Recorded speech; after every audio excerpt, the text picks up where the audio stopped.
And actually, I was pleasantly surprised. Like, dude, your vibe last night on fucking point. So good, fucking flawless energy.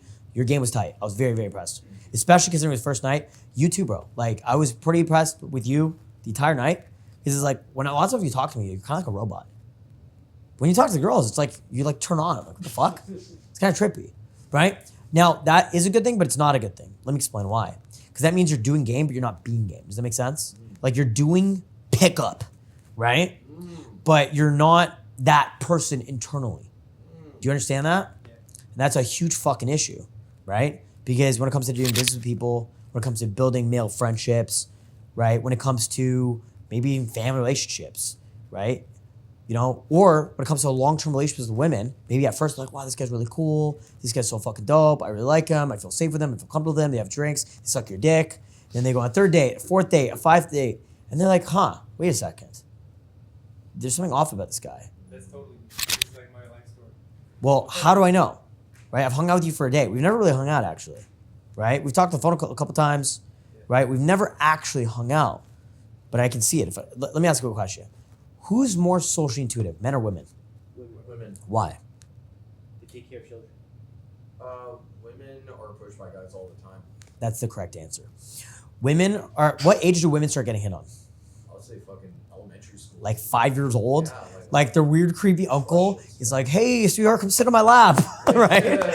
And then she's like 12 years old. She has tits for the first time, right? And then like boys in fucking elementary school are like hitting on her, like, oh my God, do you see Stephanie? Oh my God, right? And then she hits high school, right? And then old men are hitting on them without realizing they're in fucking high school, right? Yeah. And then fucking, boys in high school are hitting on them. They have their first boyfriend, lose their virginity. They're 15, right? The average age of a woman loses her virginity is like 15, 16, right? So how many, like, by the time a woman's 19, 20, 21 years old, how many guys do you think have approached them? Thousands of men, directly or indirectly, in their Instagram DMs, on Tinder, in person, subtly. Maybe they're not directly hitting on them. Maybe it's some boy in school. Maybe it's her like gym teacher, like having an extra long conversation with her for whatever reason, right? And so as creepy and weird and predatory and sketchy as that is, right? Now they have to, essentially as a self-defense protection skill set, they have to be able to screen out men like that. Do you understand that? So the problem with, certain types of game, with doing game, not being game, and not internalizing these mindsets to who you are and changing who you are truly inside, but the problem with that, it's eventually women can see right through you all the bullshit, right? So a lot of guys can be really confident, right? But then you ever hear girls say, well, my boyfriend is so insecure. He was so controlling. Me and Luis were joking last night. I got back last night. I was like, Luis, we need to make, so that girl that I pulled, actually, she came up to me as a fan. I made a video last week, okay? I met up with this dude, Nightlife Poppy, and I was like, bro, I need to make some feminist-friendly content. So I met up with him, right? And I'm like, he's like, what do you think of, how can women in Toronto find a boyfriend? I'm like, dude, women in Toronto, they're fucked. It's either you're dealing with the coke dealers or you're dealing with club promoters or finance bros or some like fuck boy. I'm like, ladies, fucking go travel Europe for the summer and find a Spanish boyfriend somewhere in fucking Europe. Toronto's not gonna do shit for you, right? So then, how am I so good at fucking content? I knew that video's gonna blow up. It did really well on TikTok and Instagram. It got taken off social media, posted in Are We Dating the Same Guy group, right? So all these hot girls are seeing this video. Now I have hot fangirls seeing the video, right? Why did I make that video? Let me ask you guys a question. Why did I make the video? Because last summer, if people interview me, Justin, which girls give the best head? And I'm like, 19-year-olds with daddy issues and eating disorders. I was pissing girls off. And then girls would think I'm a piece of shit. Girls would think I'm an asshole, right? I was just doing all these interviews where I'm just like, yeah, I fuck like 500 bitches. All these girls are just fucking like sluts. They suck my dick, blah, blah, blah. Just like being an idiot. So now I'm like doing the exact opposite content. So me and Luis were joking last night. I was like, dude, I should like play this up, do even more. Luis, what was the video we were gonna say?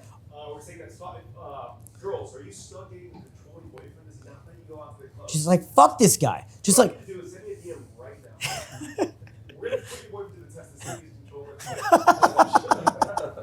or like, well, because that's what he did. He had a YouTube channel called To Catch a Cheater, right? That's how Luis did billions of social media views, right? He made millions of dollars from YouTube, right? And the crazy thing is, it was that exact same concept, right? It was like putting boyfriends to the test, and all these hot girls DM him and be like, "Oh, my boyfriend's so controlling. You just be fucking these girls with boyfriends, dude." It's so fucked up. But we were like joking around, but like understand, because you're gonna really see how I do the content, how fucking genius it is. A lot of people think I'm doing the content for business, for attention, clout. I'm doing it to get my dick sucked. Okay, it's because I was sitting around thinking, man, I already got all the bitches. I got 300 bitches at my party. How can I scale this? How can I scale this, right? It's like, you don't want to make $1 million. You want to make $1 billion, right? Well, how do you become a billionaire in game? How do you become like the billionaire equivalent with women? And I didn't think about becoming a social media influencer. What I thought was hit certain videos that are so niche that just target hot girls that will scale up, whether it's positive attention or negative attention, as long as it makes them feel emotions. So I was making all these videos that would piss girls off, right? It's like, Justin, how many girlfriends do you have? Oh, like 5 girlfriends. It was like this dude would like interview me. He's like, so how often do you have sex with your girls? I'm like, oh, every day, like twice a day. Like, I usually go to the club and have a Tinder girl over and I fuck her and then I go to the club and pull a girl, right? And all these girls are seeing it and be like, Justin's such an asshole. And then they come out in person, they end up at my table and they're like, is it true you send those videos? I'm like, nah, babe, it's just marketing. It's just content, right? And like, oh my God, you're so silly. A lot of girls have told me to fuck off, end up having sex with me eventually. Because they all eventually know who I am, right? And I'm a nice guy, I'm not an asshole, right? I'm just fucking around on camera. But now I'm trying to do the opposite. I want to do a video where I'm like, talking about like, Justin, what do you think of guys in Toronto? I'm like, guys in Toronto are so insecure and they're so controlling. Like, bro, every time I see guys in Toronto with their girlfriends, they're so controlling. They don't want their girlfriend to go clubbing. It's like, man, you don't trust your woman? That's so crazy to me, man. You should, like, that's the next video I'm gonna do. Like, bro, just trust your girl. Like, what, big deal. She wants to go to the club and hang out on a guy's table. It's not a big deal. At the end of the day, she comes home to you, right? She loves you. She's loyal. She's committed. Bro, I'm a club promoter. I see this all the time. I see girls go out all the time and they're, they just have a couple drinks. They go home to their boyfriend, right? But like, so I'll say that shit and the girls will be like, yeah, he's so right. But at the end of the video, I'll probably say something fucked up. I'll probably say something like a little bit fucked up. And yeah, and they go home to the boyfriend after they swallowed my cum. I'll just like leave it like that. So it's just like, whoa, what did he say? The watch time goes super high. The video goes fucking viral. But like majority of videos like very female friendly. You know what I mean? So like that's the kind of shit I'm trying to do now, right? But anyway, so I'm just kind of like telling you guys a little bit of my strategies and why I was able to pull so easily last night. Because like girls, like at a certain point, dude, you do enough game, girls know you develop social reputation. But you can also use social media.